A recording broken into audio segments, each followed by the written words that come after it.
Bien, muy buenos días tengan todos y todas las que están conectados el día de hoy, que nos acompañan desde diferentes partes de nuestro país, desde diferentes instancias de gobierno a nivel nacional.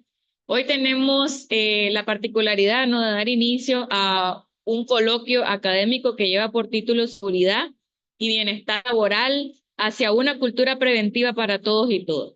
Tenemos el día de hoy dos invitados de honor, el doctor Carlos Vaca, que nos acompaña, bienvenido doctor, y el doctor Orlando Delgado Cortés, que también nos acompaña, ambos académicos de la maestría en salud ocupacional, pero también reconocidos, ¿no?, a nivel nacional por toda la trayectoria que tienen y la experiencia.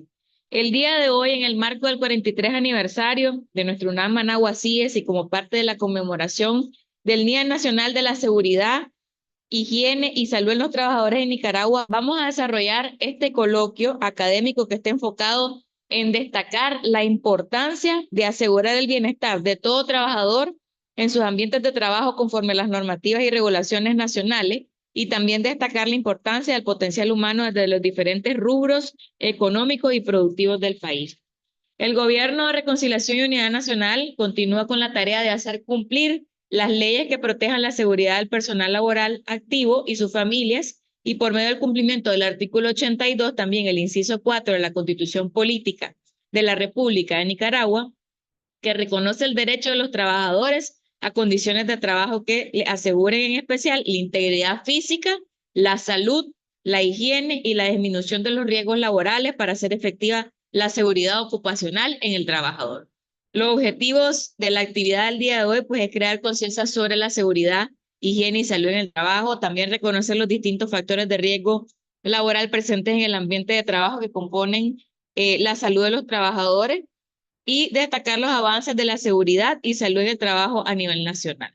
Pues en esta actividad del día de hoy, pues va a ser en una metodología, el estilo panel, ¿verdad? Vamos a tener algunas preguntas que vayan dirigiendo la discusión que se va a ir realizando en esta actividad, y finalmente, cuando terminemos de hacer las preguntas y que nuestros expertos terminen de abordar un poquito la temática, pues ustedes van a tener un espacio para poder realizar preguntas, comentarios, algunas observaciones, experiencias, etcétera. Entonces voy a dejar al maestro Richard Arana, quien va a hacer pues una pequeña introducción de lo que vamos a estar realizando el día de hoy. Bien, bienvenidos a todos. Un gusto nuevamente que compartamos este espacio de aprendizaje mutuo. Hablarles un poco acerca de nuestros invitados especiales. Tenemos al doctor Orlando Delgado, quien es asesor de la Unidad de Análisis de Riesgo en la Comisión Nacional de Registro y Control de Sustancias Tóxicas, especialista en toxicología clínica, con maestría en salud ocupacional, además de que participa como docente, investigador, asesor en la maestría en salud ocupacional en UNAM Managua CIE. Ha participado en un sinnúmero de ponencias científicas a nivel nacional e internacional. Dentro de sus líneas de investigación y temáticas está la toxicología laboral, salud laboral y ambiente, gestión de riesgos laborales y marco regulatorio de sustancias tóxicas. Algunas publicaciones recientes que ha hecho el doctor Delgado están enfatizadas en el diagnóstico en salud ocupacional en el sector de hidrocarburos, prácticas y manifestaciones relacionadas a plaguicidas, eh, estudios de revisión acerca de riesgos laborales en personal de salud expuesto a biológicos. También nos acompaña el doctor Carlos Vaca Sevilla. El doctor es miembro de la Comisión de Evaluación de Invalidez del Instituto Nicaragüense de Seguridad Social. Entre su formación están posgrados en Seguridad Social, especialidad en Cirugía General, maestría en Salud Ocupacional. Aparte de esto, el doctor se desempeña como médico evaluador de invalidez en el INSS. Además, es docente, investigador, asesor y tutor de tesis y proyectos de investigación en UNAM Managua CIES a partir de la maestría en salud ocupacional. Dentro de sus temáticas de investigación está la investigación de accidentes laborales, investigación de enfermedades en el trabajo, salud laboral y ambiente y gestión de riesgos laborales. Algunas publicaciones recientes del doctor Carlos Vaca está análisis documental sobre sobrecarga de riesgos laborales en el sector salud, caracterización de accidentes laborales en trabajadores de empresas manufactureras y también participó, al igual que el doctor Delgado, en la revisión científica, una mirada de los estudios de toxicología realizados en Nicaragua entre el periodo 2001 a 2022. Es un agrado contar con ustedes y a petición de nuestros dos invitados especiales, ellos querían mostrar una breve presentación que habían preparado para que todos quienes estamos por acá podamos tener alguna de las bases para enfatizar en las preguntas que a continuación van a venir. Maestros.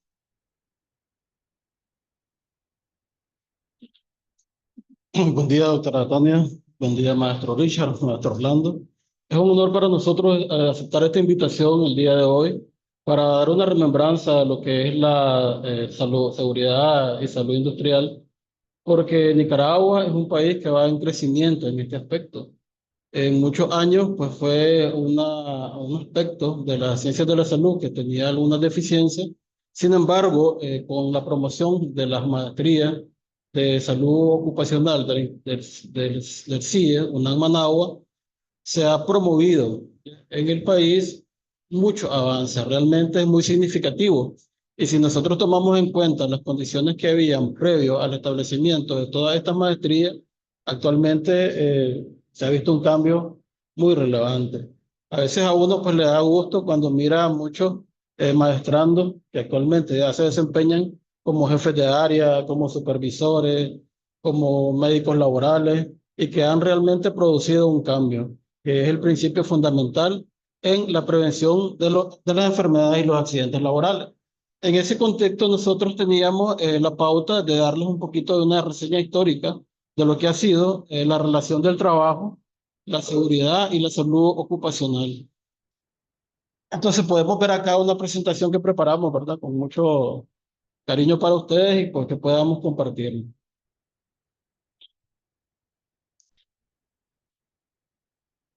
Entonces, podemos ver acá que la salud ocupacional y la salud relacionada al trabajo es un contexto histórico de toda la vida. Desde la antigüedad, en Mesopotamia, en el periodo posterior a la Edad de Piedra, cuando se dieron las primeras organizaciones de las personas, ya en grupos como tales, se dieron los inicios de la agricultura, ya habían ciertas relaciones de los riesgos que podían haber en el trabajo y las actividades diarias de las personas con las enfermedades y los accidentes que podían ocurrir. Podemos ver acá, por ejemplo, que en Egipto ya se establecía que se utilizaban arneses para hacer las actividades laborales, los andamios para facilitar el trabajo y las sandalias para la protección de los pies. Posteriormente en Grecia, con los trabajos de Hipócrates, ¿verdad? Podemos ver que ya se visualizaba las consecuencias de las personas que trabajaban en las minas y se hacía visible también algunas enfermedades que estaban relacionadas al trabajo, principalmente la intoxicación por plomo.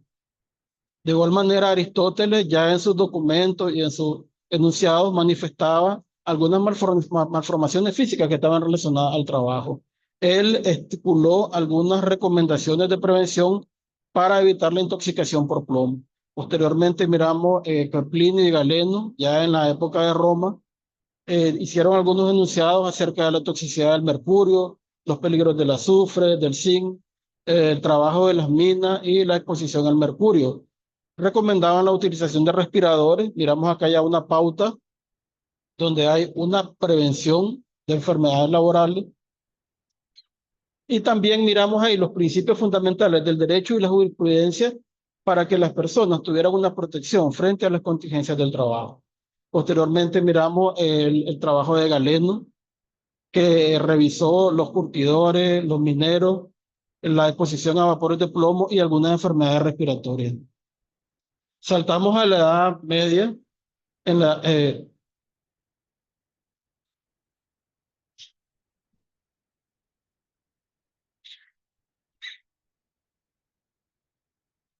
En el Renacimiento, en Francia, ¿verdad? En las universidades ya se miraban algunos aspectos relacionados a leyes de protección a los trabajadores, se daban algunas pautas iniciales de lo que era la seguridad laboral. Posteriormente se emitieron las ordenanzas de Francia, donde se estipulaba que debería garantizarse la seguridad de los trabajadores.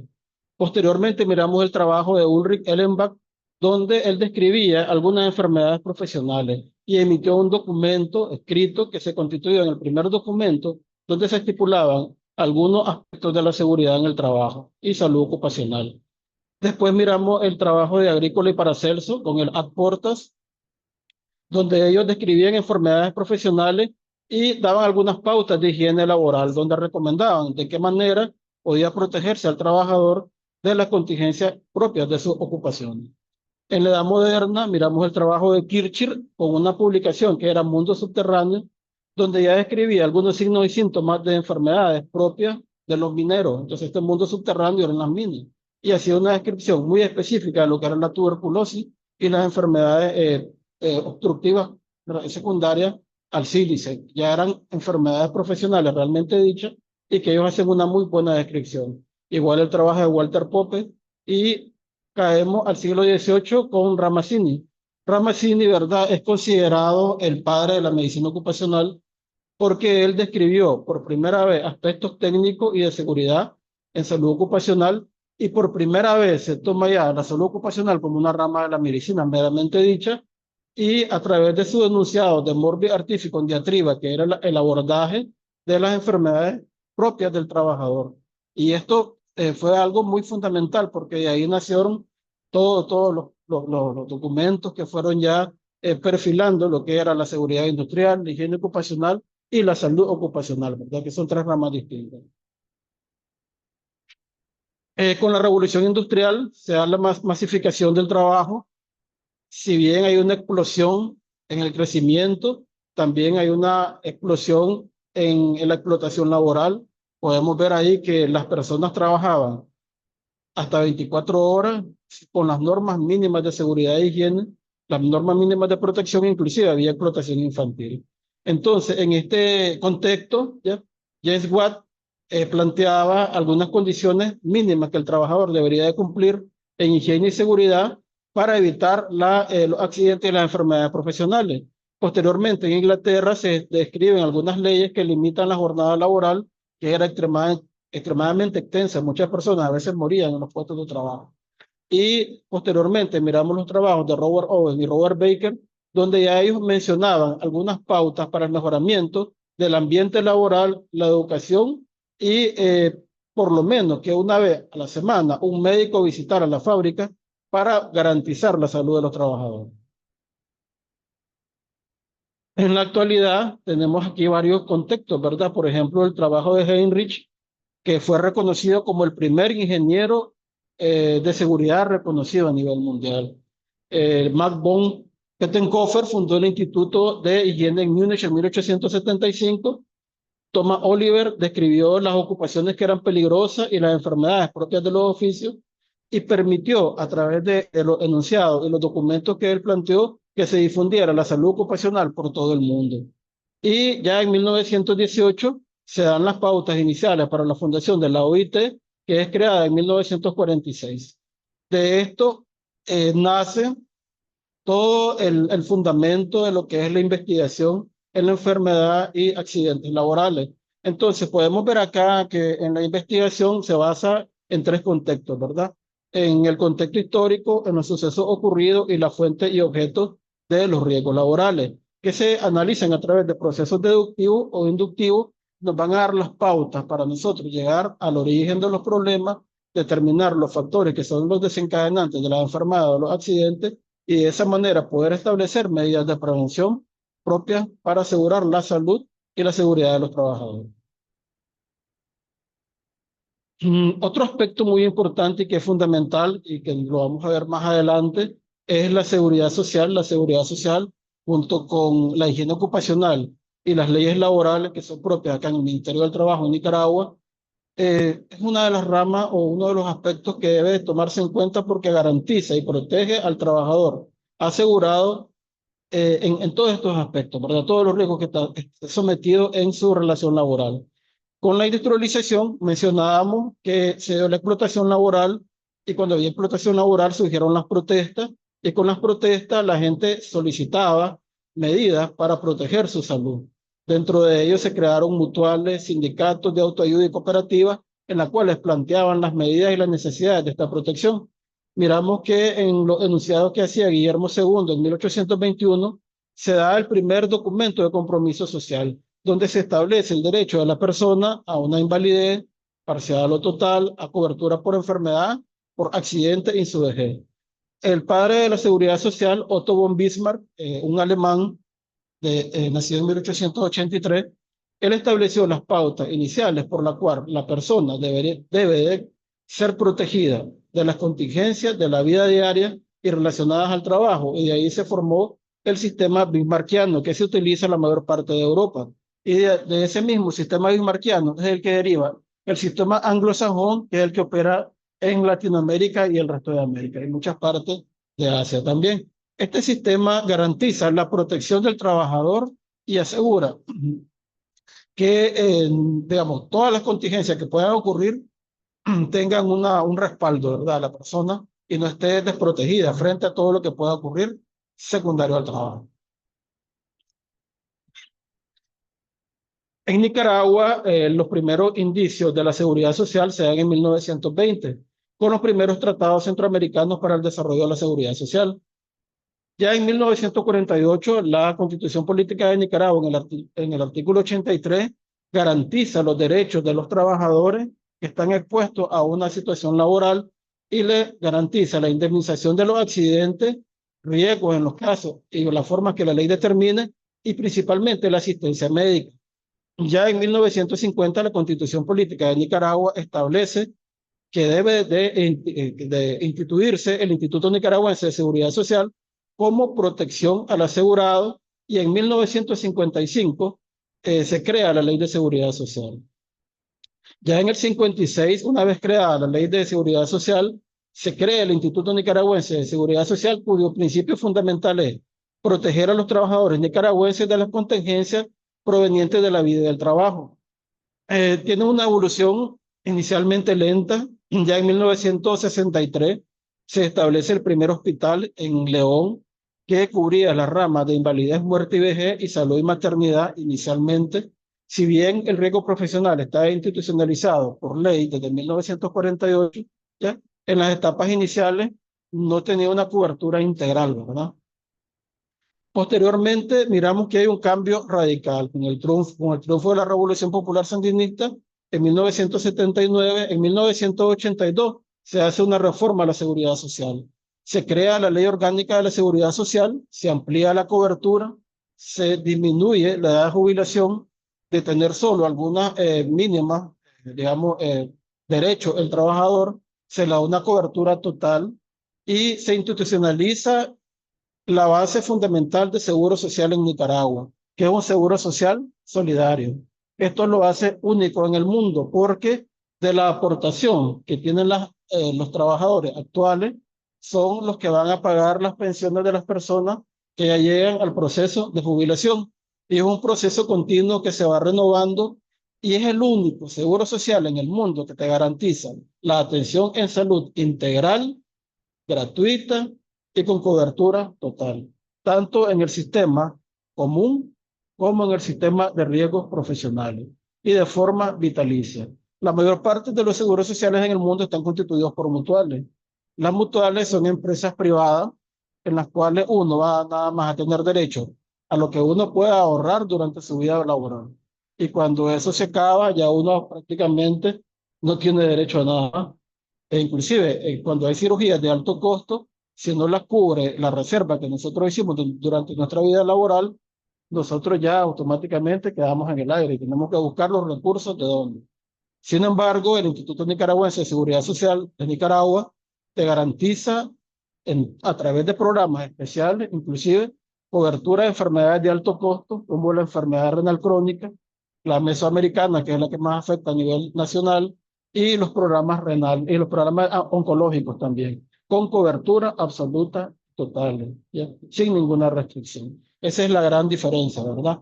Miramos que ya en 1985 ya la cobertura del Seguro Social es a nivel nacional. Anteriormente cubría Managua, Masaya, León, Huigalpa. Ya en el 85 la cobertura es en todo el país. Se crean delegaciones departamentales a nivel nacional con cobertura completa. Y en el 87 la Constitución Política de Nicaragua ya establece claramente que la protección del trabajador es integral y debe de garantizarse todos los medios de subsistencia en todos los aspectos, ¿verdad? Si tiene derecho a una invalidez, a una vejez, a un riesgo profesional, a una enfermedad y a una maternidad. Y se establece la seguridad social como un requisito que es obligatorio para todos los trabajadores a nivel nacional. Podemos ver de que este cambio nos lleva a una organización y análisis de todos estos factores. Por lo tanto, se crea un anuario estadístico donde se reflejan todos estos elementos que van a garantizar el control, seguimiento y el reporte a la población, porque los anuarios estadísticos son de dominio público, ¿verdad? Es una página web donde el INS pone todos los servicios y prestaciones que se dan a la población, y dentro de ellos podemos ver de que está el control de las enfermedades y accidentes profesionales. Serán digamos, indicadores que nos dan una pauta de cómo está la situación a nivel nacional y cómo nos afecta en distintos aspectos. Por ejemplo, podemos ver acá en el último anuario del 2023 que las enfermedades profesionales durante el 2023 fueron 143. Pero miren qué bonito y qué interesante. Para el 2017, perdón, las enfermedades profesionales en Nicaragua fueron 948, ¿no? En el 2018 baja a 644. En el 2019 eran 422. Ya en el 2023 tenemos 143 enfermedades profesionales. Entonces, esto es un reflejo de realmente cómo la implementación y el desarrollo de la salud ocupacional en Nicaragua y el seguimiento tanto por la parte de higiene y seguridad del Instituto Nicaragüense de Seguridad Social, por el Ministerio del Trabajo y la protección que da la Ley de Higiene y Seguridad, ha mejorado todos estos indicadores y nos da una pauta de que la persona está en mejores condiciones, tanto en seguimiento, en atención médica, como en mejoramiento del ambiente de trabajo, ¿ya? Los accidentes laborales para el 2017 eran 56.000. Para el 2018 bajaron a 48.000. Actualmente, mire, 30.356. También es un reflejo de cómo se ha ido mejorando. Por ejemplo, los indicadores para valorar cómo es la condición y el comportamiento de la accidentalidad en Nicaragua, por ejemplo, y que nos da una condición de salud, en el 2017 era 56. En el 2018 era 56 también, y en el 2023 estamos en 41, la tasa de accidentalidad. ¿Ya?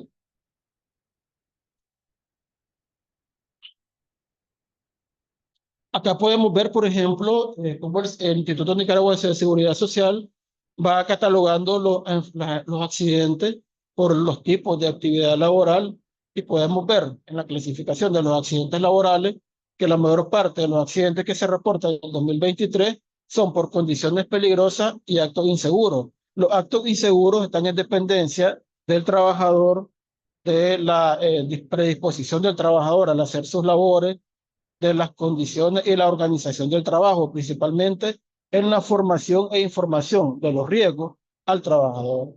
Y de las condiciones inseguras depende exclusivamente del ambiente laboral. Podemos ver que la mayor parte de los accidentes que se dan son los accidentes en el sitio de trabajo, y la mayor parte son en varones. Esto depende básicamente del tipo de actividad laboral que se desarrolla en Nicaragua, donde el predominio, pues, la mayor parte de este tipo de actividades que están sometidas a riesgo son varones. En el caso de las enfermedades, generalmente suele predominar la mujer por el tipo de actividad, que es una enfermedad que se desarrolla de forma paulatina y lenta, por ejemplo en la manufactura, donde predomina el sexo femenino como, digamos, como sujeto de factores de riesgo propios de enfermedades. Entonces, el seguro de riesgos profesionales, el INS lo cubre desde el decreto ejecutivo el 18 del 21 de abril de 1959, con un aporte específico del patronal para la seguridad del trabajador, ¿ya? En 1993, el Instituto Nicaragüense de Seguridad Social creó las clínicas de riesgo per cápita y por evento, donde se atendía a los trabajadores que tenían alguna contingencia por riesgo profesional. Y a partir del 2009 se crea la Clínica de Medicina Laboral, que está ubicada, ¿verdad?, en las instalaciones del Instituto Nicaragüense de Seguridad Social, en la Delegación Norte, donde se garantiza la atención, seguimiento y cobertura integral de todos los trabajadores y el control y seguimiento de las clínicas médicas per cápita.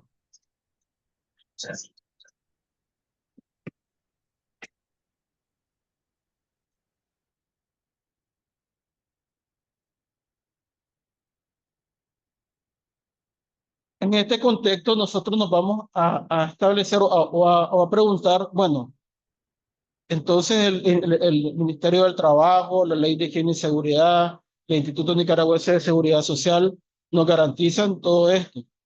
Pero ¿cuál es el elemento fundamental para que nosotros establezcamos el principio fundamental de la medicina ocupacional?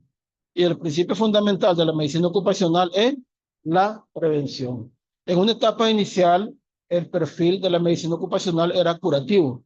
Se daban las enfermedades y yo curaba o trataba de mejorar la condición de salud del trabajador, pero que ya estaba enfermo. La pauta principal de la medicina ocupacional es evitar que esto ocurra, ¿ya? ¿Y de qué va a ser un factor determinante para que una enfermedad ocurra?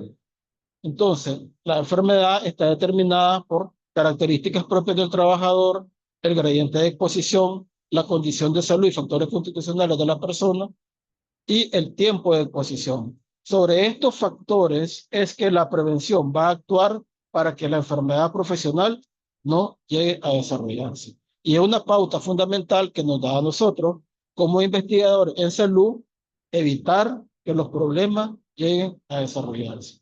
Y esta pauta es fundamental para que nosotros lo tomemos en cuenta en nuestra vida diaria, en nuestros centros de trabajo y en las instituciones donde nosotros trabajamos para fomentar la protección y la seguridad del trabajador.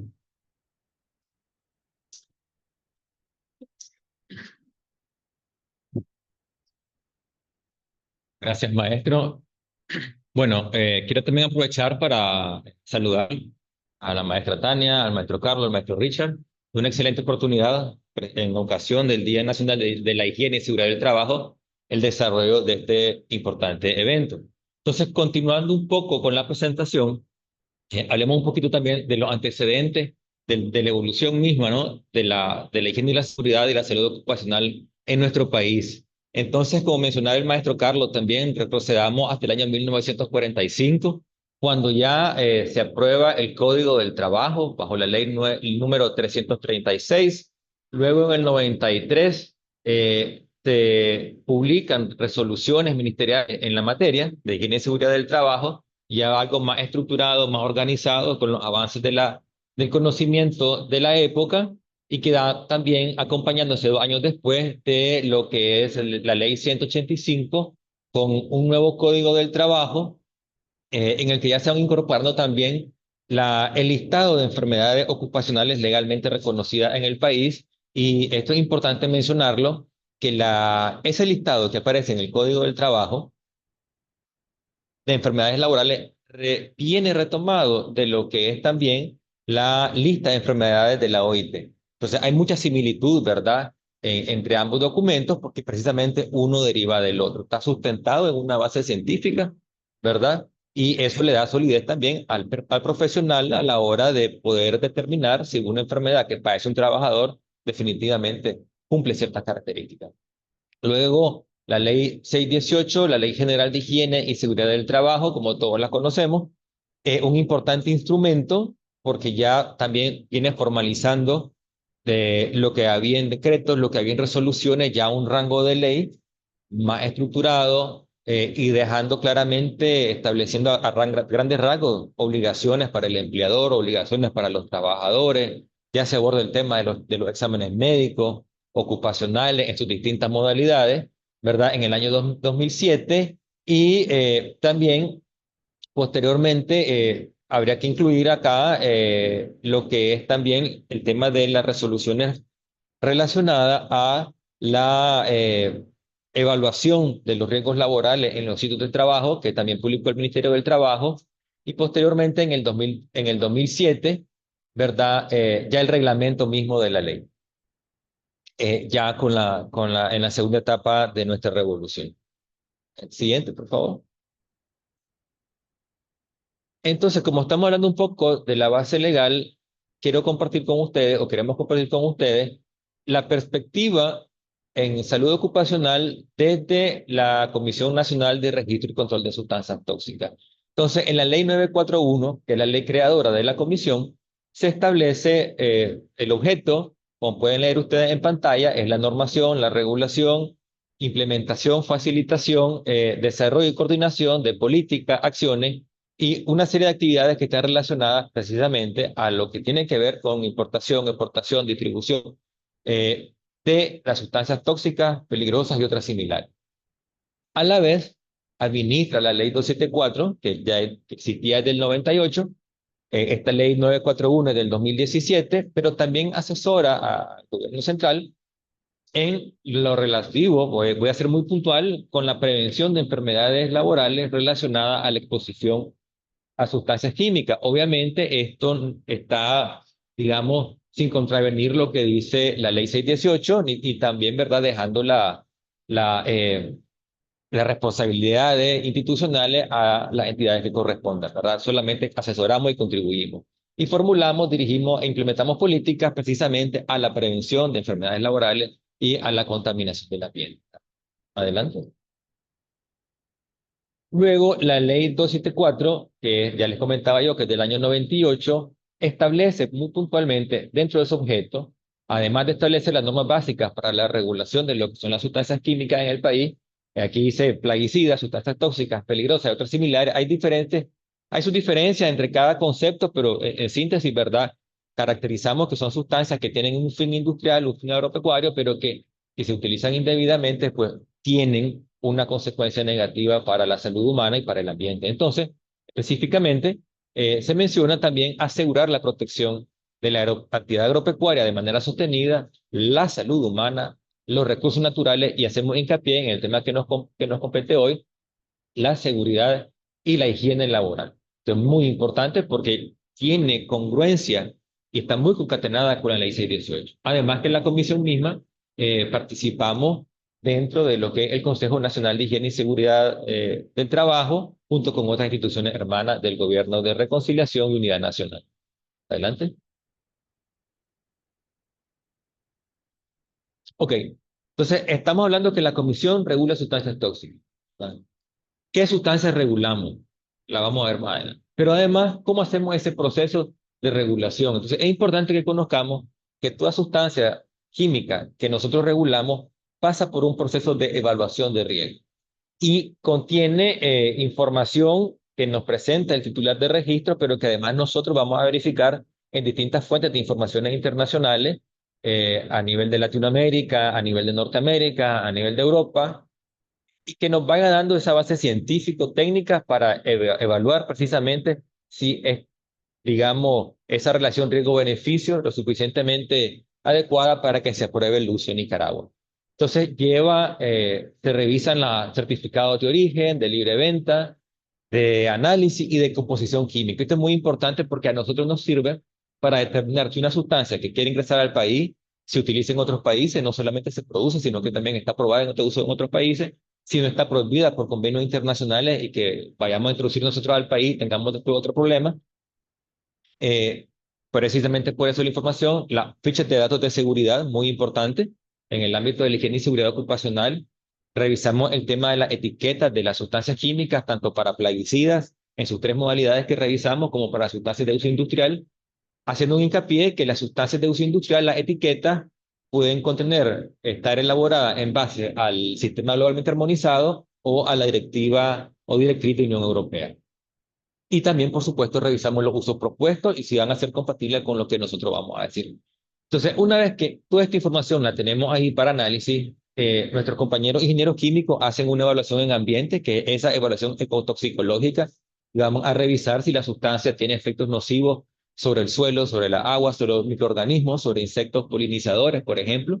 Está la parte de salud, que es la evaluación toxicológica, en la que vamos a evaluar si esta sustancia química, plaguicida, fundamentalmente, tiene cuáles son sus efectos agudos y cuáles son sus efectos crónicos, ¿verdad? Y que son extrapolables a humanos.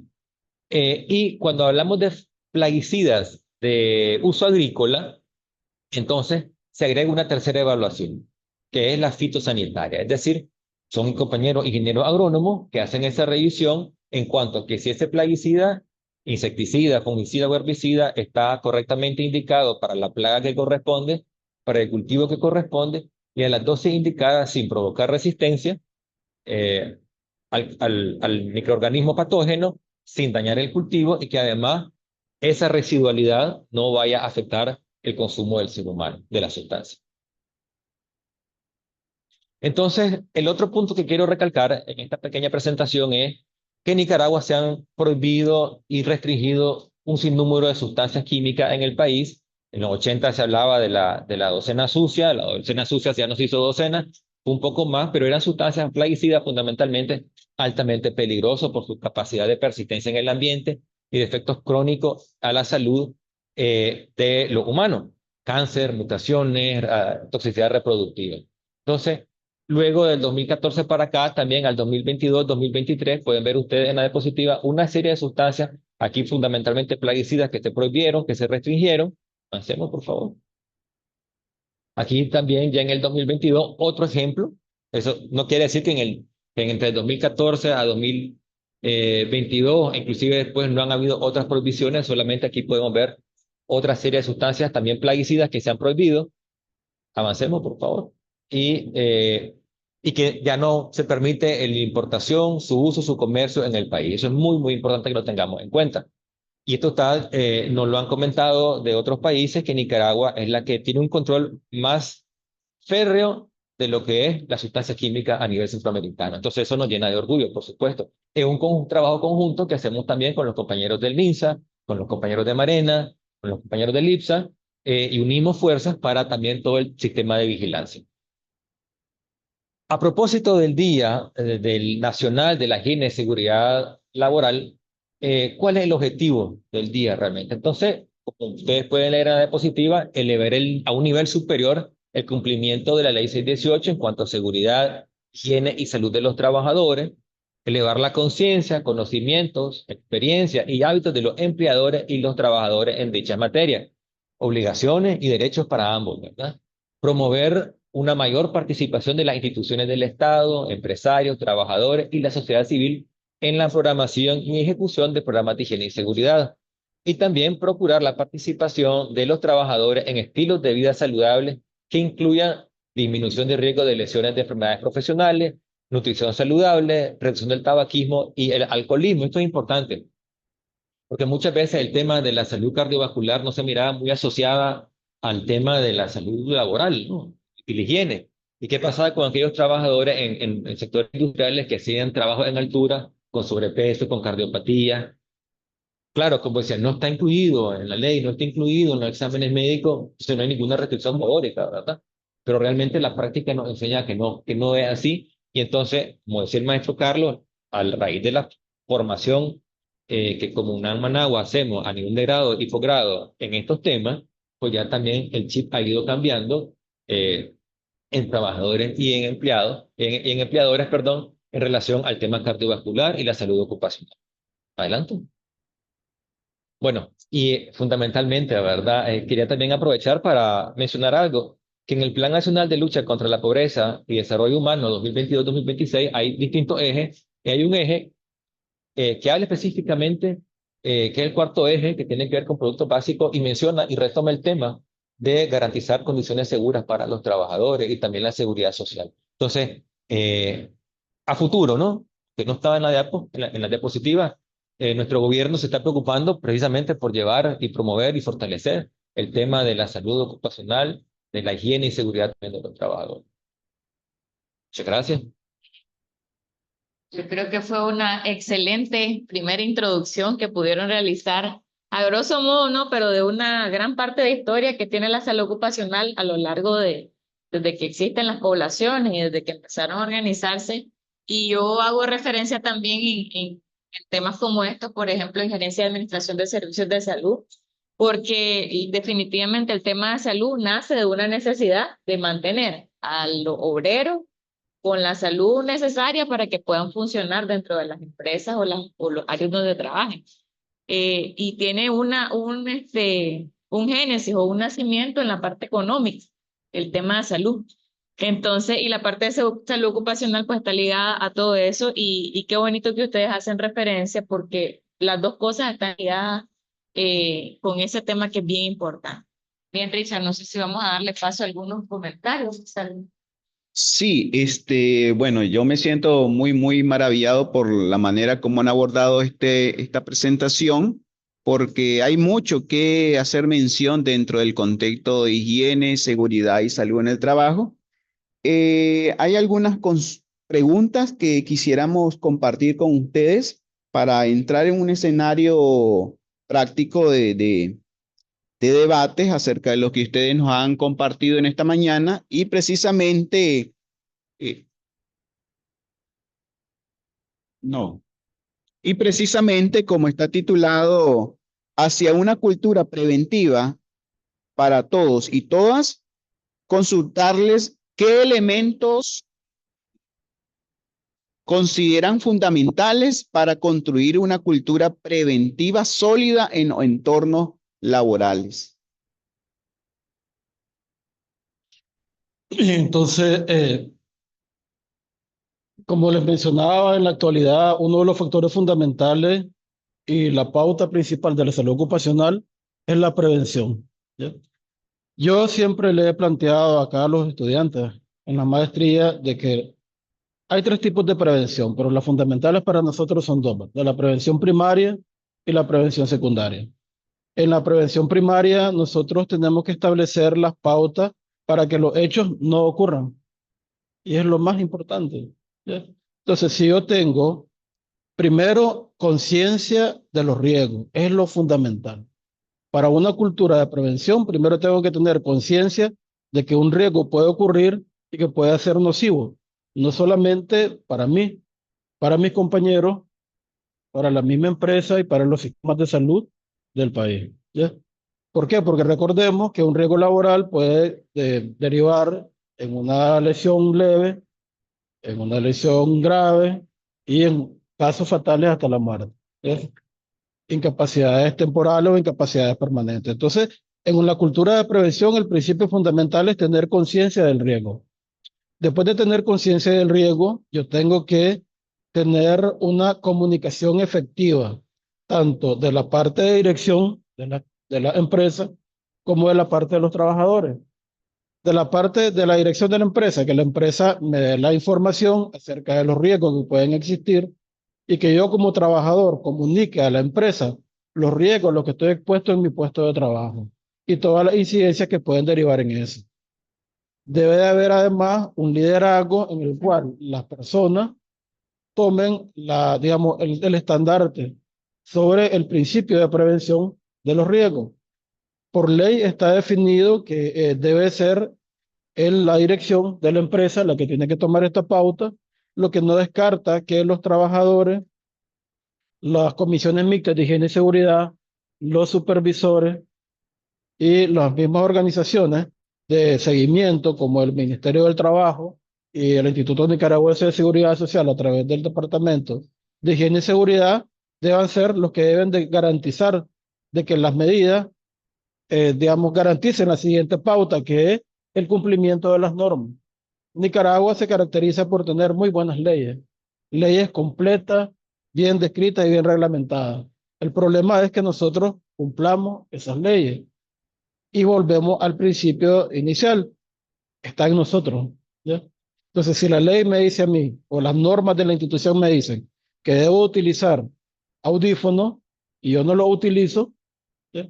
Entonces, una negligencia de mi parte.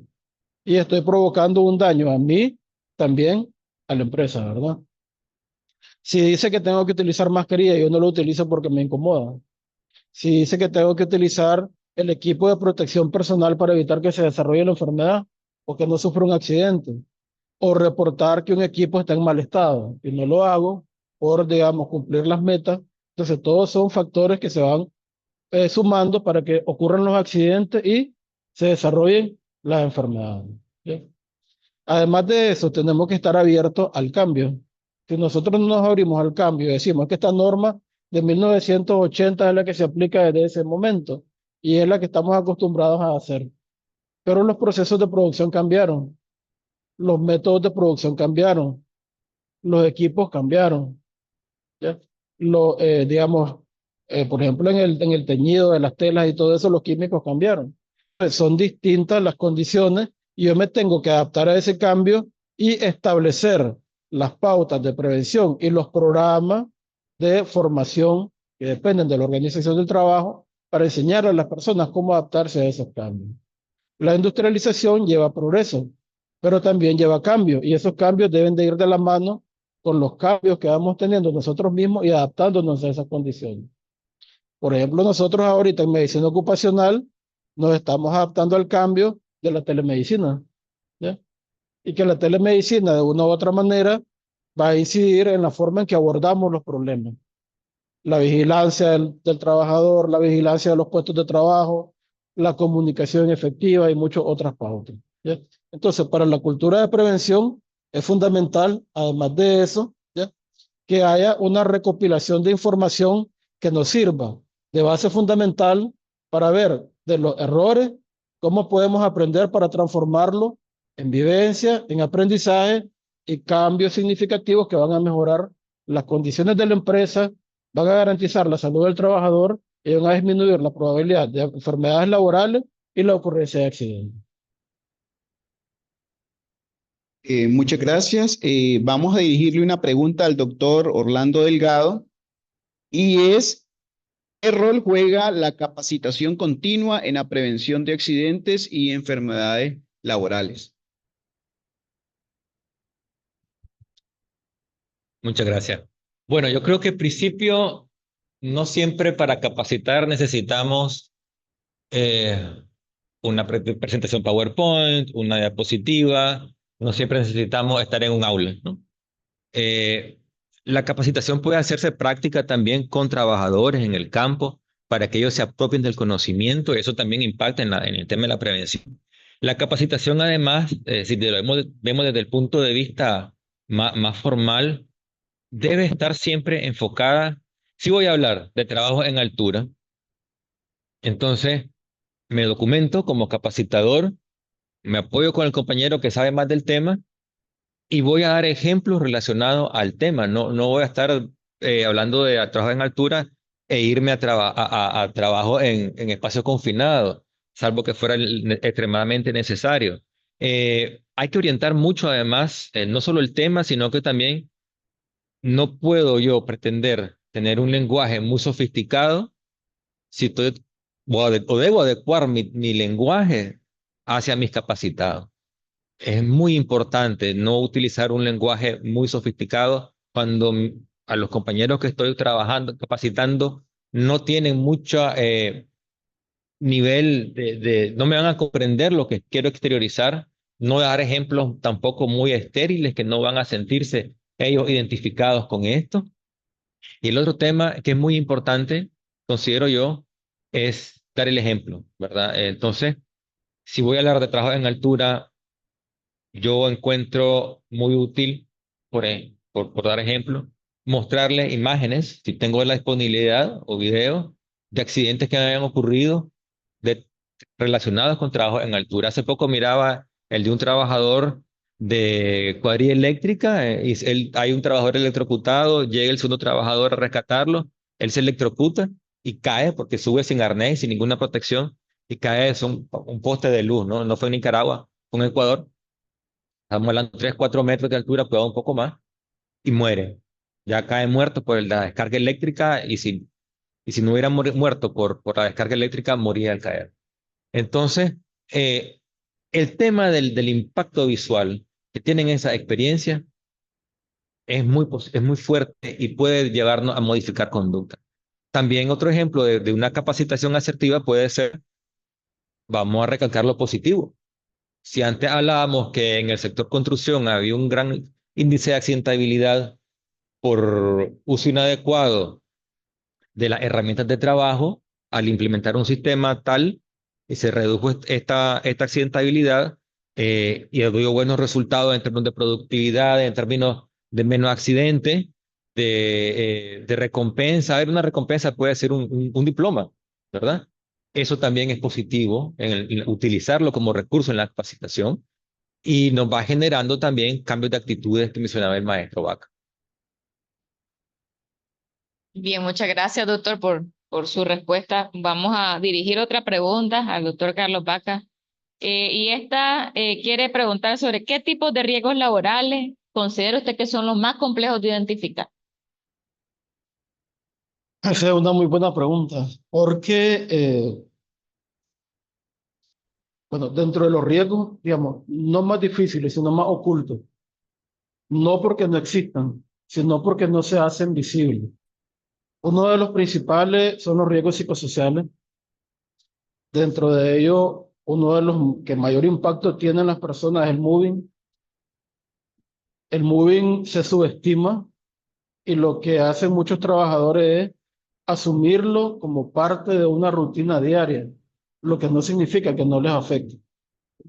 Entonces mencionaba algo muy importante el maestro Orlando, decía, la recompensa es parte de la satisfacción personal y de la satisfacción laboral. Si yo hago algo bueno, si me dan un diploma, yo me siento bien.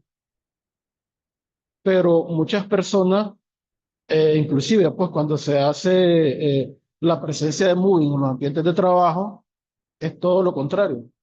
Muchas veces hacen un trabajo de gran magnitud que no es reconocido, tanto en la parte, digamos, laboral, administrativa, económica, en muchos aspectos, y eso como que te va creando un sentido de estancamiento. Y la persona entra en cuadros de depresión, pérdida del interés por su trabajo, lo afecta en su vida familiar, lo afecta en su crecimiento personal, y a lo mejor es un muchacho que tenía la perspectiva de dentro de 10 años y tener una maestría y, digamos, acceder a un mejor puesto de trabajo. Pero pasaron 20 años y está en el mismo lugar y a lo mejor hasta ya perdió el interés de poder seguir avanzando precisamente por ese tipo de condiciones. Entonces, los trastornos psicosociales son uno de los principales. Otro de los riesgos de gran interés, que inclusive yo mencionaba que tenía la intención de investigar, son el cáncer ocupacional. Es un aspecto de la medicina laboral que está bastante, digamos, subestimado. Yo en particular he visto unos 2 o 3 casos de pacientes que han tenido características de enfermedades neoplásicas que están relacionadas a los ambientes de trabajo, sin embargo se miran como patologías comunes. Y digamos, la intención o el principio para crear la probabilidad o generar el interés de estudiarlo, si es laboral o no, es un médico tratante, y generalmente no se hace, ¿no?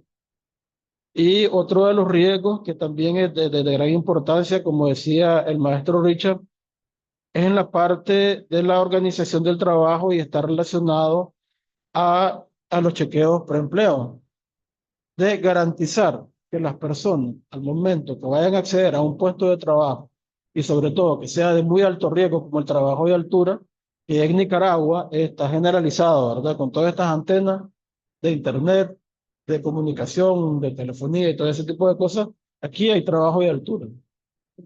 Y hay muchachos muy jóvenes que no tienen la formación, que no tienen la capacitación, que no tienen la experiencia y se someten a ese tipo de ambiente y generalmente eso va a derivar en un accidente, que muchas veces, como decía el maestro Orlando, puede ser fatal. Creo que serían los 3 principales ramas que habría que tomarle, digamos, mucho énfasis y estudiarlo y hacerlo visible. No es que no estén, digamos, que sea difícil hacerlo visible porque sí existen y sí han generado consecuencias.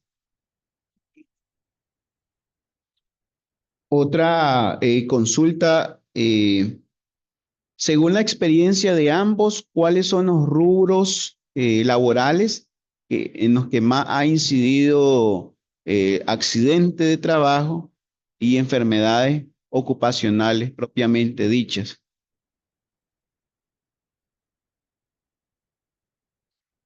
Bueno, por estadística, digamos, en el último decenio en Nicaragua, la mayor incidencia de accidentes están reportados, según el análisis estadístico del INS, en el área digamos, de oficina, seguido por manufactura y en tercer lugar en áreas de trabajo manual, ¿sí? Sin embargo, a nivel global, las áreas que más están expuestas a riesgos de accidentes son el sector agrícola, el sector de construcción, ¿sí? Y el sector de manufactura. Acá en Nicaragua la característica es, por ejemplo, de todos los accidentes de trabajo que hay en Nicaragua, 64% son en el sitio de trabajo. Aproximadamente el 24% son en los itineraries, que son los accidentes de trayecto, y las enfermedades profesionales han oscilado entre el 2 y el 4%. ¿Ya? De esos trabajos, como les decía, acá en el país, generalmente la mayor parte de los reportes son en el área de trabajo de oficina y en el área de manufactura, principalmente en la zona franca. Y está caracterizado por las caídas, ¿ya? Por los golpes contra objetos y las contusiones, ¿ya? Y las fracturas y torceduras son lo más común, pues. Pero si usted me pregunta a nivel global, pues sí, en la parte agrícola, que es algo que creo que el maestro Orlando lo puede abordar mejor, sobre todo las intoxicaciones que generalmente no se visualizan como un problema, que sí está registrado como accidente y debe de ser catalogado como un accidente, pero no se registra. Creo que ahí el maestro Orlando puede hablar un poco mejor de eso. Gracias. Sí, en el sector agrícola destaca por dos razones. Bueno, cuando hablamos del sector agrícola, inmediatamente pensamos plaguicidas, ¿verdad? Obviamente que sí. Pero hay otro riesgo importante que muchas veces queda en un segundo lugar, por razones obvias, en relación a las intoxicaciones, y tiene que ver con el riesgo biológico. Por experiencia propia pude observar, bueno, yo trabajaba como médico laboral en el sector agrícola casualmente, muchos trabajadores de dicho rubro, cuando no aplicaban plaguicidas, se dedicaban a actividades de riego. Entonces venían el tema de la dermatitis por la humedad, por la bota de hule y el tiempo prolongado de utilizarlo. O sea, el riesgo biológico es muy importante, ¿verdad? Además, porque si estamos hablando de veterinarios, estamos hablando de personas que trabajan en criadero. Estamos hablando de veterinarios, de ganaderos, ¿verdad? Y manipulan estos animales. Tienen microorganismos que son patógenos para el animal como para nosotros. Ahí hay un riesgo. Y también eso queda, digamos, invisibilizado de alguna manera porque no tomamos conciencia, el médico que está ahí tratando o el que se dedica a la prevención en ese rubro, en esto, no, eso es un riesgo biológico, es un riesgo laboral. Si nos vamos al lado del plaguicida, desde la perspectiva del riesgo químico, por supuesto que si ustedes me preguntan a mí qué es más peligroso, un herbicida que un insecticida, realmente eso va a variar de su toxicidad aguda. Esa es la diferencia. Hay herbicidas que son muy tóxicos, como el paraquat, y hay insecticidas como el oxamil, que es muy, muy tóxico, hasta mortal, al igual que el paraquat. Entonces va a estar en relación de las características propias de la sustancia química que estén manipulando. Sí, dice usted, es correcto, las intoxicaciones son un accidente laboral y en el Código del Trabajo son enfermedades del trabajo. Y muchas veces se trata de la intoxicación y no se reporta. Ya eso está cambiando porque me explicaban los compañeros del Ministerio de Salud que hay un sistema de vigilancia y de notificación obligatoria de estos eventos de intoxicaciones por plaguicidas por cualquier causa, y entonces se hace mucho hincapié a los médicos tratantes en las unidades de salud poner el apellido intoxicación laboral por plaguicida y detallar a mayor profundidad posible las circunstancias en que ocurrió el accidente, porque los compañeros del MISA también eh, ellos atienden a la población que no está cubierta por la seguridad social y hay intoxicaciones laborales por plaguicida en trabajadores por cuenta propia, por supuesto que sí. Y además del aspecto clínico y el manejo meramente de la intoxicación, está el tema del seguimiento y la prevención. para el seguimiento de los casos y la prevención para que no ocurran nuevos. Entonces, el MISA también se está fortaleciendo en esto, en la notificación de los casos y en a esos inspectores, identificación y la incorporación del enfoque de prevención de la salud y seguridad del trabajo en sus trabajos cotidianos cuando visitan empresas para temas de funcionamiento y licencia. Bien. En ese particular, doctor, y yo sé que varios de los que están también conectados deberán de estar teniendo la misma pregunta que yo, y es qué medidas de protección personal y colectiva son imprescindibles ante una exposición química. Bueno, aquí es importante recalcar, uno, conocer la sustancia química que se va a manipular. Fundamental revisar la ficha de datos de seguridad cuando es al uso, pero retomemos inclusive, ahí hay información acerca del almacenamiento, debe haber una compatibilidad de las sustancias químicas cuando están en bodega para evitar accidentes, explosiones, incendios, para evitar fugas y derrames, tener el material debido para la contención. Esto lo encontramos en las fichas de datos de seguridad. Estén en español y completa, revisarla, leerla, estudiarla, previa a la utilización. Una vez cuando ya viene la utilización como tal, estamos claros que en la pirámide de gestión de riesgo, el equipo de protección, si no se acompaña de los otros elementos de la pirámide, es el menos efectivo. Entonces, sí, en este caso hay que utilizar toda la pirámide, pero hablemos del equipo de protección. Para cada sustancia química hay un equipo de protección adecuado, indicado. Si lo vemos por grupos o por familias de sustancias químicas, para corrosivos, para irritantes, un traje puede ser compatible con todo ello, o igual que un respirador, que una careta facial, que guantes. Hay otros que requieren equipos de protección más específicos todavía. Entonces, contar con el EPP adecuado, saberlo cuidar ese EPP, saberlo utilizar. Y bueno, procedemos a la aplicación. Ya revisamos la hoja de seguridad, ya nos pusimos el EPP, aplicamos la sustancia química, ya sea un agroquímico o en un proceso industrial, y luego, ¿qué hacer con lo que nos queda de sustancia? ¿Cómo manipulamos ese envase vacío? ¿Cuántas veces lo vamos a lavar? En el caso de los plaguicidas se recomienda el triple lavado del plaguicida y terminar de aplicar esa agua que se utiliza en el triple lavado en el cultivo donde se está aplicando, nunca contaminar fuentes hídricas con ningún tipo de sustancia química, porque está el tema de la salud ocupacional y está también aquí el tema de la salud ambiental. No contaminemos el ambiente, ¿verdad? Y entonces, y luego el manejo adecuado del envase básico, que también es fundamental, no puede quedar ahí tirado en la vía pública.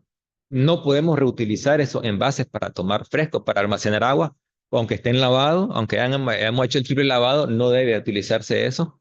Se está trabajando siempre, continuamente, con las familias, con los trabajadores, en el uso correcto de estos envases. Una vez que se utilizó, hay que descartar, ¿verdad? Después del lavado triple. Importante mencionar algo. En el caso de los plaguicidas, sobre todo los plaguicidas agrícolas, ellos traen un panfleto, es decir, este es el envase con la etiqueta, como está aquí la botella de agua, y traen un panfletito. Y lo que hemos encontrado lamentablemente todavía es que el envase del plaguicida queda desocupado y el panfletito quedó ahí intacto. ¿Y qué es el panfleto? El panfleto, en el caso de los plaguicidas agrícolas, viene toda la información agronómica y toxicológica y ambiental a detalle. Lo mismo que en etiqueta, pero mucho más amplio. ¿Qué es el plaguicida? ¿Para qué sirve? ¿Qué controla? ¿Qué cultivo? Sí, la dosis, como el prospecto de los medicamentos, haciendo una analogía muy atrevida, ¿verdad? ¿Qué hacer en caso de intoxicación? Básicamente, ¿verdad? Obviamente, tanto en primeros auxilios como en manejo de antídotos. ¿Qué hacer con los envases?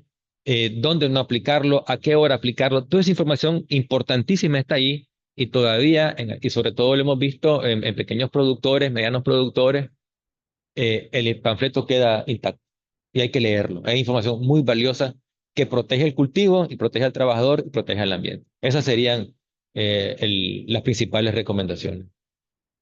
Muchas gracias, doctor. Hecha.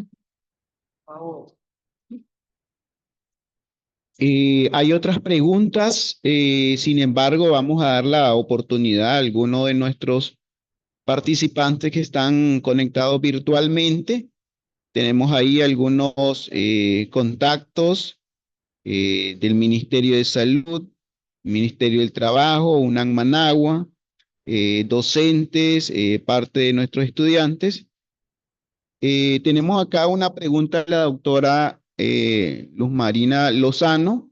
No sé, doctora, si usted desearía compartirnos con micrófono activo su consulta que tiene a los maestros por acá presentes.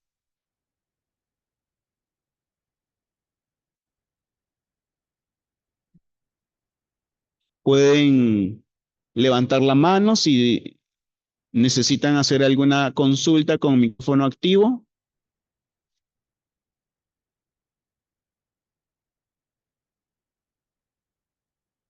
Bien, vamos a leer entonces la pregunta que nos hacía la doctora Lozano y es, ¿cómo se organiza la capacitación a trabajadores agrícolas para la prevención de intoxicaciones laborales, precisamente? ¿Cómo se organiza? Las capacitaciones para agrícola. Bueno, gracias por la pregunta, maestra Lozano. ¿Cómo se organiza? Muy buena pregunta. En principio, va a depender para toda capacitación y creo que no solo para el sector agrícola, cómo nos organizamos previo a la capacitación. Eso está como cómo organizamos los exámenes médicos para los rubros, ¿verdad? Tengamos siempre en cuenta los horarios de trabajo, la forma en que ellos mismos están organizados para desempeñar sus labores.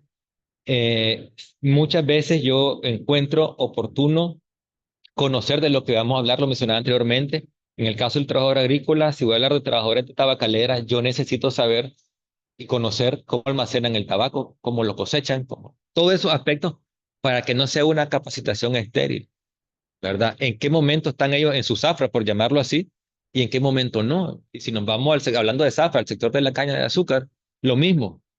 ¿Cuál es ese proceso de cultivo de la caña de azúcar hasta que sale el producto terminado y en fábrica para yo capacitar al trabajador? Entonces, si vemos qué acápite o qué ítems podríamos tocar en el sector agrícola, yo creo que es muy importante abarcar, adaptado a su lenguaje, el nivel de peligrosidad aguda y crónica de las sustancias químicas que aplican ellos, en este caso plaguicidas, hablarles sobre también efectos al ambiente, hacer hincapié mucho en lo que yo mencionaba anteriormente acerca de los envases una vez se ha finalizado el uso y no reutilizarlos para otros fines que no son los que están más que para almacenar plaguicidas, no hacer trasiego de plaguicidas en envases indebidos ni de manera indebida, hacer hincapié en las herramientas de trabajo, no solo en el equipo de protección, sino que en las herramientas de trabajo. Si tienen una mochila, que es lo comúnmente para aplicar el plaguicida y van haciendo este mecanismo de bombeo, hemos encontrado y visto videos de trabajadores que cuando la bombilla de la mochila se atora, ellos soplan con la boca, ¿verdad? Y entonces ahí hay contaminación, ahí hay contaminación. Entonces, son cosas, son detallitos que están ahí que hay que tomar en cuenta con ellos para que ellos se den cuenta que están haciendo actos inseguros y que van a repercutir negativamente en su salud y seguridad. Entonces aquí se combina un poco también la condición insegura, ¿no? Me dan al trabajador, me le dan una mochila que no sirve, lo conlleva a él realizar un acto inseguro. Entonces va de ambas partes.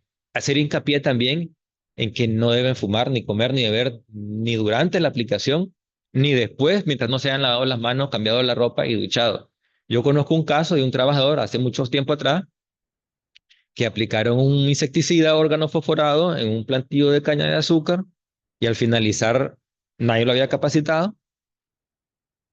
Al finalizar la jornada de trabajo, no se bañó, no se cambió la ropa, se montó en su bicicleta, se fue para su casa, entre los cañales, va con hambre, a las 2 de la tarde se detiene, corta caña de la que él había fumigado, come las cañas, se va a su casa y al poco tiempo después tiene un cuadro franco de intoxicación aguda por organofosforado, que terminó en cuidados intensivos del hospital donde estaba asegurado. O sea, no falleció, pero sí hizo toda la evolución, ¿no? De clínica y además de acto inseguro a la lesión aguda que fue la intoxicación, que pudo haber terminado en una fatalidad. Creo que esos son los puntos. Y el organizarnos, como le decía al inicio, conocer el sector que vamos a capacitar para en base a eso, tener trabajadores, puede ser pequeños grupos, que mucho abarca, poco aprieta también, dice el buen nicaragüense, pequeños grupos para capacitarlo a ello, lenguaje adaptado a su nivel y ejemplos prácticos. Doctor, yo quisiera tal vez opinar un poquito, ¿no? Sobre ese tema, porque a veces nosotros preparamos una capacitación, de pronto la adaptamos culturalmente y académicamente para la persona, ¿verdad?, que la va a recibir, pero por muy buena que sea la capacitación y la información que nosotros estemos brindando, puede ser que las personas, su percepción de riesgo y su cambio de comportamiento no exista, y eso es de los cambios más difíciles que uno tiene que lograr a la hora que uno imparte charla, ya sea de salud o de salud ocupacional o de algún tema educativo, es cómo ese mensaje de verdad llega y la persona lo capta y lo hace suyo.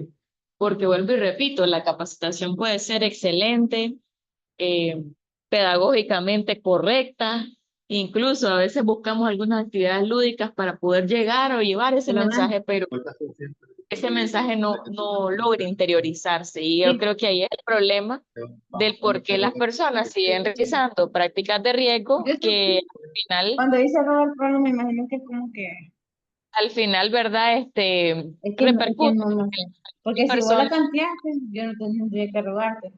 Ah, bueno, si yo la canteé, Bien. Entonces, al final, ¿verdad? Es importante, ¿no? Tener en cuenta que no siempre es culpa del capacitador o de la persona que lleva el mensaje, sino que es una responsabilidad compartida al final, y de que esos cambios de comportamiento son los más difíciles de lograr en la población. Doctora Luz Lozano tiene la mano levantada. Vamos a darle paso a su participación. Adelante. Ya.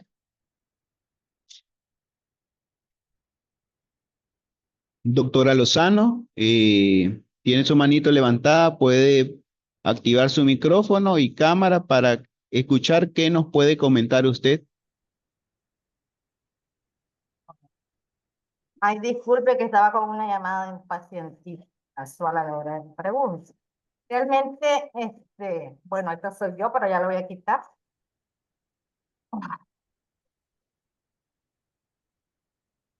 Sí, doctor Orlando, era realmente no tanto pues como organizar la capacitación, era más bien en relación a lo importante de hacer un enfoque interinstitucional para dar estas capacitaciones a los usuarios de plaguicidas. Cuando yo preguntaba esto era por, realmente han disminuido, si nosotros tomamos en cuenta en los años prácticamente 90, los datos que tenemos ahora, pues ha habido un gran impacto con la aplicación de la ley, ¿verdad?, de plaguicidas. Pero en ese momento había mucho énfasis en las capacitaciones dirigidas a este grupo de trabajadores. Entonces mi consulta es más bien relacionada a eso, si dentro de la comisión que estamos participando, el MINSA, el ICSA y todas las otras instituciones, si realmente hay un plan de capacitación a los agricultores, ¿verdad? Porque sí, de hecho, hay algunas zonas donde inicialmente no habían cultivos y sí hemos visto últimamente en algunas áreas que se nos han presentado pequeños problemas.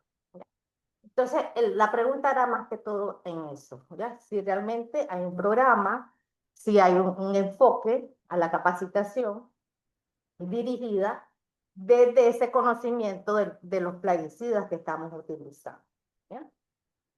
Entonces, era como aclarar, pues, la pregunta. Perfecto, ¿verdad? Muy bien, yo sé que todos los puntos que usted nos mencionó, pues, son los que tomamos en cuenta a la hora de la capacitación.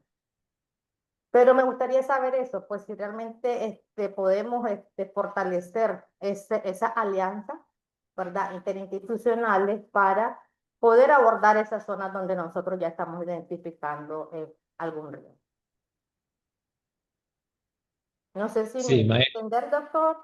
¿Sí? sí, maestra. En ese sentido, en algún momento se estuvo haciendo capacitaciones con distintas, sobre todo a nivel de titulares de registro, porque el titular de registro, recordemos, tiene una responsabilidad en toda la cadena, desde no solo el registro, sino que la importación, el uso, ¿verdad? Y el tema de los desechos tiene toda una responsabilidad muy marcada ahí y deben darle seguimiento a esos temas con los productores. Entonces estuvimos trabajando capacitaciones con titulares de registro en distintas zonas del país,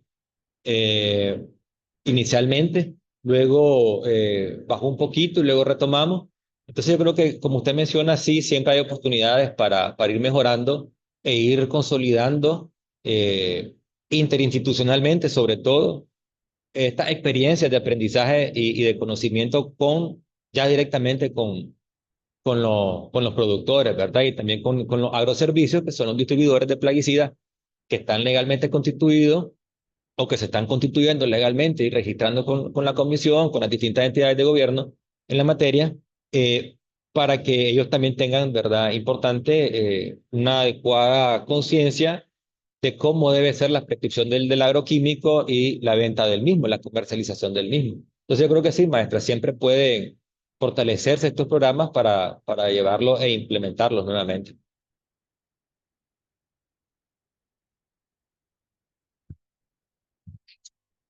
Hay más preguntas.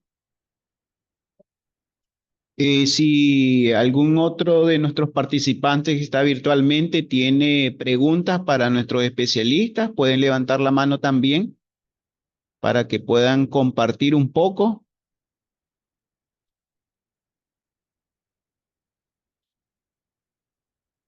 Bien, entonces quiero compartirles una pregunta que me hicieron llegar y es si nos pueden comentar un poco más sobre los aspectos preventivos de la salud ocupacional enfocados a los trastornos mentales. ¿Cómo está ese enfoque actualmente? ¿Cuál es la tendencia que se ha generado a partir de diversos contextos a nivel global que se han desarrollado y que ustedes hayan tenido alguna experiencia de ser partícipe, de ser mediadores? Bueno, con respecto a los trastornos psicosociales, hay dos aspectos fundamentales. Uno tiene que ver con la condición previa al ingreso a un puesto de trabajo, y eso está determinado por el chequeo preempleo. Yo abordaba la vez pasada este tema con una doctora psiquiatra por los siguientes aspectos. A ver, yo tengo una persona que tiene un trastorno bipolar, pero el hecho de tener un trastorno bipolar o un diagnóstico, por ejemplo, de una esquizofrenia que está controlada, eso no lo hace inválido o incapacitado para poder ejercer una actividad laboral. Si es una persona que está controlada, que tiene su tratamiento, que está en una condición estable, él puede desempeñar una función como tal. ¿Qué es lo relevante? Que la actividad laboral que esta persona puede desempeñar tiene que estar determinada por las situaciones a las que se va a exponer. Si, por ejemplo, a ver, yo tengo una persona que tiene un trastorno bipolar y quiere estudiar, digamos, medicina. Medicina es una carrera de alta exigencia en todos los aspectos de la vida, psicológico, físico, mental, increíble, ¿verdad? Entonces son turnos médicos, a veces de más de 24 horas, ¿verdad? Yo entro a las 7 de la mañana, salgo a las 7 de la mañana, pero el día siguiente a las 7 de la mañana ya estoy de nuevo en el hospital y salgo a las 3 de la tarde. Y eso requiere una carga física y mental, porque yo no estoy simplemente haciendo presencia física, ¿verdad? Estoy pasando visitas, a lo mejor voy a entrar a un turno quirúrgico. Entonces, todos estos factores estresantes son desencadenantes de crisis en personas que tienen algún tipo de trastorno mental meramente, sea propio o orgánico, ¿ya? Secundario a otra patología, ¿verdad? Entonces, si en mi chequeo médico preempleo yo determino que tengo una enfermedad de este tipo, tengo que caracterizar a la persona para ver en qué, digamos, áreas laborales puede desempeñarse, ¿ya? Y darle una recomendación. Él puede desempeñarse en cualquier área, sí, pero la recomendación siempre debe de darse por este tipo de características de estas personas, ¿verdad? Entonces, si es, digamos, una enfermedad mental, la prevención es hacer el chequeo médico preempleo, valorarlo, revisar la parte médica con un psiquiatra, que él mire las condiciones que el paciente tiene. Por ejemplo, ya 3 crisis por más de 3 meses, en 2 años seguidos por un trastorno bipolar, por lo menos con una hospitalización, ya es un criterio para una enfermedad que provoca un menoscabo funcional y ya no te va a permitir desempeñar bien una actividad laboral. Entonces, por ejemplo, yo tengo un trastorno de este tipo y me aprueban para un trabajo de altura, ¿qué puede pasar? Entonces, hubo un caso de un accidente aéreo de una persona que ya tenía un seguimiento por más de 3 años con un trastorno psiquiátrico, un problema depresivo, estaba contemplado en el expediente del paciente y aún así él accedió a manejar el avión y desgraciadamente terminó en algo fatal, ¿verdad? Porque él mandó al copiloto a hacer otra actividad fuera de la cabina, cerró la cabina y estrelló el avión. Entonces, son, como decía el maestro Orlando, cosas que son reales, desgraciadamente son impactantes, pero nos reflejan realmente lo que puede ocurrir si no hacemos una prevención adecuada. En este caso, si yo tengo una patología preexistente, la prevención es un chequeo médico ocupacional, un buen abordaje médico de la persona por el especialista correspondiente y establecer en la área o las actividades laborales que él puede desempeñar. ¿Ya? Que puede desempeñarlas igual que cualquier persona que no tiene ninguna patología, pero con las condiciones que le permitan a él hacer el desempeño óptimo para él mismo inicialmente y para la empresa, ¿verdad? En los casos de los trastornos psicosociales que se desarrollan ya en el ambiente de trabajo, que como mencionábamos, por ejemplo, está el moving, ¿ya? Están los tipos de acoso, los problemas depresivos, los trastornos de ansiedad, ¿ya? ¿Qué es lo recomendable? Que acordémonos que a partir de los chequeos médicos preempleo se derivan otros tipos de chequeos, que son los de seguimiento. Y en los chequeos de seguimiento es cuando nosotros como médicos laborales, como médicos de las empresas, podemos detectar ese primer evento o digamos, puntito que nos dice aquí puede haber un problema. Una vez que detectamos ese tipo de evento, derivamos a la persona para la atención inicialmente por consulta general o con psicología o ya con digamos, un problema más complejo con un médico especialista, que en este caso sería el psiquiatra, para que se dé el seguimiento. Entonces, en el checkleo subsecuente, nosotros tenemos que identificar y formar una red de apoyo. No solamente es el médico, sino también, por ejemplo, el maestro Orlando dice, mire, fíjese que el doctor Vaca es alegre, de siempre en las clases contento, pone música, pero en esta cohorte, mire, solo sentado, no habla con nadie, lo quiero distinto. Hay algo que pasa ahí. Entonces, nuestros mismos compañeros, nuestros mismos supervisores, las comisiones mixtas, el mismo empleador, puede identificar este tipo de evento en la persona e intervenir. ¿Ya? Es parte de la intervención, por eso decíamos, la red de apoyo, la red de comunicación, la red de participación activa, la red de liderazgo, son elementos fundamentales en la cultura de prevención. Y una vez que se detectó el problema, derivamos a la persona para la atención médica adecuada. Muchas veces con esa atención médica, él resuelve su problema y se integra de manera perfecta a su ambiente laboral sin ningún riesgo, con la vigilancia continua por todos los actuantes en este aspecto, que son desde el empleador, los supervisores y los mismos compañeros de trabajo, que muchas veces, al igual que podemos ser nocivos, también podemos ser un efecto positivo para nuestros otros compañeros y apoyarlos.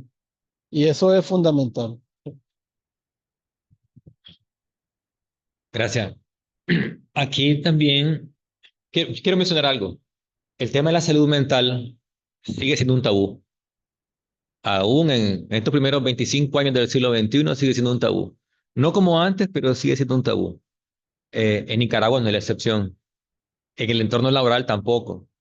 Entonces, ¿qué pasa? Como es un tabú, aunque hayan condiciones que predispongan al trabajador, como usted decía, a esas situaciones de riesgos psicosociales negativos, el tema queda invisibilizado, no va a haber ese paso necesario el trabajador afectado para plantear la situación. También está el otro lado en el que el empleador mismo puede querer utilizar el tema de la salud mental de un trabajador como un elemento para su desvinculación contractual. Y puede presionar hacia el servicio de medicina laboral de la empresa a que el profesional de la salud laboral se parcialice y no sea objetivo en la evaluación del trabajador. Entonces, ¿qué pasa aquí? Aquí entramos a un dilema que también es muy importante en la salud ocupacional y es la ética. Entonces, ¿qué me dice la evaluación científica, técnica de este trabajador en relación a su tema de salud laboral? ¿Y qué tanto incide en estos otros comportamientos que quieren llevar a la desvinculación o no? Porque recordemos que no, contractualmente no podemos disciplinar al trabajador por estos temas, ¿verdad? Y depende entonces acá, yo decía, la ética y el profesional de la salud tiene que estar muy bien puesto, evaluar muy bien al trabajador, apoyarse, como usted decía, de las especialidades que lo requieran para que haya una evaluación adecuada, objetiva, de parte del profesional de la salud. Bien, muchísimas gracias. Bien, definitivamente, yo creo que el coloquio se nos quedó un poco corto, ¿verdad? Yo siempre digo que hay temas que se nos amplían. Richard, no sé si vas a dar unas palabras de cierre. Secundo lo que menciona la maestra Tania, hablar de salud ocupacional realmente es un tema muy amplio y se va volviendo mucho más amplio aún porque hay una tendencia a nivel global de efectos derivados del trabajo, principalmente cuando no se cumplen algunos aspectos o protocolos de seguridad, protocolos preventivos que vayan enfocados a adelantarse o propiamente dicho a prever que suceda un evento, viéndolo desde el contexto de salud ocupacional como prevención. En esta mañana pues compartimos un poco acerca de lo que nuestros especialistas invitados nos han traído a partir de su experiencia en dos instituciones de nuestro buen gobierno. Hablamos de el Instituto Nicaragüense de Seguridad Social, hablamos de la Comisión Nacional de Regulación y Control de Sustancias Tóxicas y nosotros como UNAM Managua CIES desde Salud Ocupacional como programa de maestría. Estamos en esa intención de seguir colaborando mutuamente, conociendo que para que tengamos efectos más positivos y de mayor duración en nuestra población, tenemos que trabajar de manera colectiva, no independiente, en vista que reuniendo esfuerzos vamos a poder alcanzar esos objetivos que en esta mañana los maestros nos han podido compartir. Igualmente, agradecemos a quienes han estado conectados virtualmente en este día, que aunque fue el 18 propiamente el que se conmemora, nosotros lo traemos en esta ocasión para compartir un poco el escenario que se ha generado a partir de esta temática. A continuación, vamos a hacer una formal entrega y reconocimiento de certificados por esta excelente ponencia que han hecho nuestros especialistas invitados.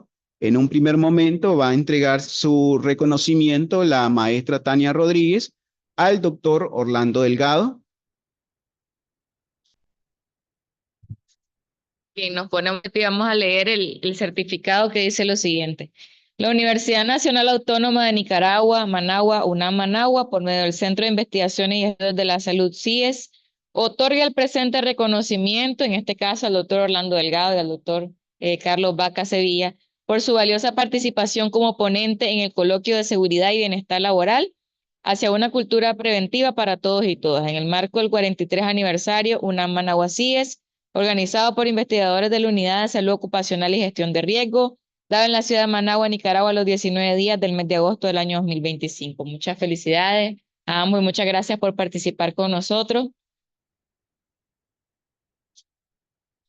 Y bueno, quisiera pedirles a todos los que están conectados que me regalen, que abran sus cámaras para tomar, felicidades, doctor, para tomar una pequeña foto de la actividad. Queremos verlos desde dónde están conectados. Yo sé que desde nuestro UNAM Managua, de los diferentes centros de salud, hospitales a nivel nacional y a nivel internacional, ¿verdad? Hay algunas personas también conectadas. Agradecerles a todos por habernos acompañado a nuestros estudiantes de la maestría en salud ocupacional, a la gente que nos ha acompañado en los cursos libres también. Muchas gracias a todos por haberse conectado. Una excelente audiencia el día de hoy y pues nos da gusto siempre verlos a través de la pantalla. Los invitamos a que sigan pendientes de las sesiones virtuales que nosotros siempre venimos tratando de fomentar, ¿no? En estos espacios para un aprendizaje continuo y en esta red de conocimientos que se comparte con los webinars, los coloquios y los diferentes paneles. Muchas gracias a todos por haberse conectado. Estamos tomando las capturas, no se me desconecten para que salgan sonrientes en la foto. Y bueno, muchísimas gracias, doctor Carlos Vaca, doctor Orlando Delgado, muchas gracias por acompañarnos el día de hoy. Y Richard por haber organizado este coloquio, muchísimas gracias. Bien, entonces pasen muy buen día.